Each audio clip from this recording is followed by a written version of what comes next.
अली ज़फ़र साहब, आपके पास आना चाहती हूँ क्योंकि ये मामला बहुत दिलचस्प मरहले में दाखिल हो गया सुप्रीम कोर्ट के अंदर, और बहुत सारे लोगों को आज हमने कहते हुए सुना कि नमाज़ें बख्शवाने गए तो रोज़े भी, जो एक मुहावरा है वो इस्तेमाल किया कि अब नाअहलियत की तलवार भी शायद पाकिस्तान तहरीक इंसाफ पे लटक सकती है। पहले तो आप ये बताइए कि वो जो फहरिस्त मांगी गई है, कि आपके ख्याल में पाकिस्तान तहरीक इंसाफ या सुन्नी इत्तेहाद कौंसिल वो फहरिस्त प्रोवाइड कर सकेगी सुप्रीम कोर्ट को, जिसमें के कैंडिडेट्स के नाम हैं, या ये उनकी एक जो फहरिस्त आती है वो उसके अंदर मौजूद हो? देखें, ये तो महल है कि जो सुन्नी इत्तेहाद काउंसिल है उन्होंने फहरिस्त रिजर्व सीट्स की वो नहीं दाखिल की थी, और इसी वजह से ये सारा जो डिबेट है ये हो रही है।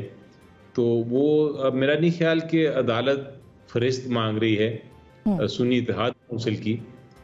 वो तो इशू एक एडमिटेड पोजीशन है, शुरू से ही ये मौक़िफ़ है जो सुन्नी इत्तेहाद काउंसिल ने केस फाइल किया है, उसमें यही मौक़िफ़ इख्तियार किया है कि चाहे लिस्ट दी हो या ना दी हो, चाहे आपका कैंडिडेट जीता हो इलेक्शन में या ना जीता हो, उससे फ़र्क नहीं पड़ता। रिजर्व सीट्स आपको तब मिल सकती हैं जब आपके इंडिपेंडेंट लोग आपको किसी भी सियासी जमात को ज्वाइन कर लें, चाहे वो उसने रिजर्व सीट दी हो या ना दी हो।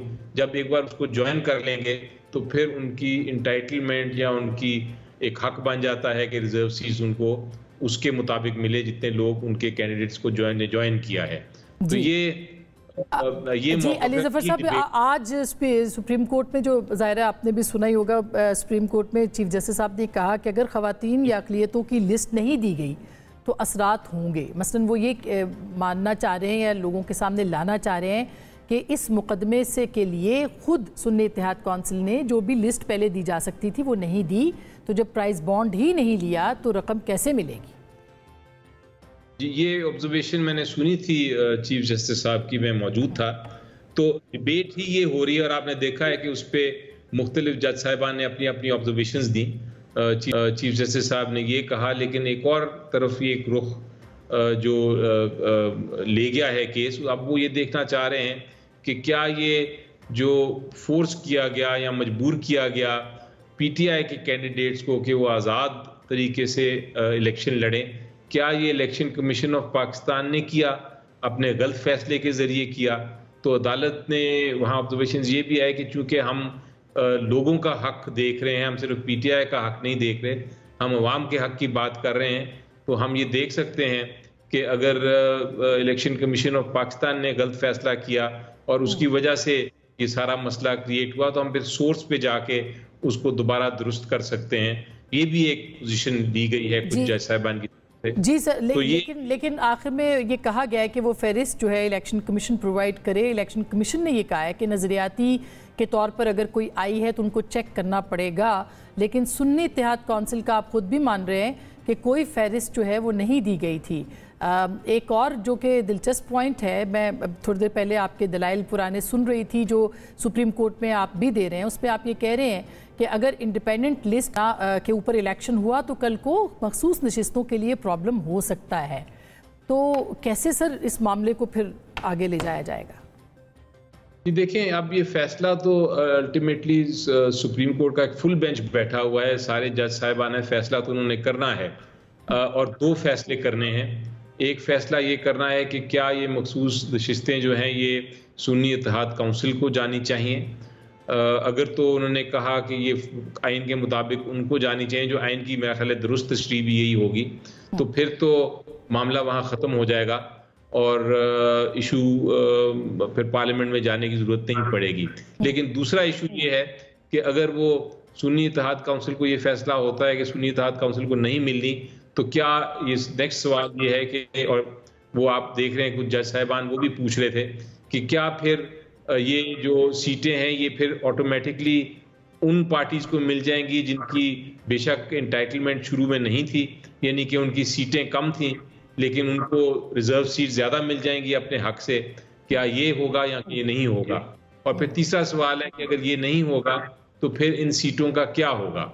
ये सीटें फिर खाली रहेंगी या ये पार्लियामेंट के बाद वापस भेज दिया जाएगा कि पार्लियामेंट उसको फैसला करे। तो ये सारे मामला अब ऑलमोस्ट फाइनल कंक्लूजन पे आ गए हैं। आप डिबेट सुनती रही, मैंने तो आज देखा, लाइव भी देखता रहा, अदालत से देखता रहा, और क्योंकि मैं इन्वॉल्व हूँ इस केस में तो मुझे ऑब्जर्वेशंस के पीछे क्या कानूनी बहस है जो ऑब्जर्वेशन जज साहिबान की तरफ से आ रही है वो भी मुझे अंदाजा है। तो इस वक्त काफी इंटरेस्टिंग पोजीशन है जिसमें अदालत का क्या फैसला होगा ये हम नहीं कह सकते। बिल्कुल, बड़ी दिलचस्प सूरत हाल है। अली ज़फ़र साहब, आपने तो इसको कंटेस्ट किया है, इस पूरे मामले को पेशावर हाई कोर्ट के अंदर भी। कायरा साहब, आपका पॉइंट ऑफ व्यू इस मामले पे क्या है? क्योंकि सादा लफ्ज़ों में इस वक्त पाकिस्तान तहरीक इंसाफ की या सुन्नी इत्तेहाद कौंसिल की जो साथ में नशिस्तों का मामला तो है ही, लेकिन जस्टिस मंदोखेल कह रहे हैं कि आपने डिक्लेरेशन भी दिया था नुमाइंदों ने जो कि बने हैं, अब बाद में सुन्नी इत्तेहाद कौंसिल में गए हैं, उनके अगर नहीं है तो ये फिर फ्लोर क्रॉसिंग में भी आ जाएगा मामला। आप क्या कहते हैं सर?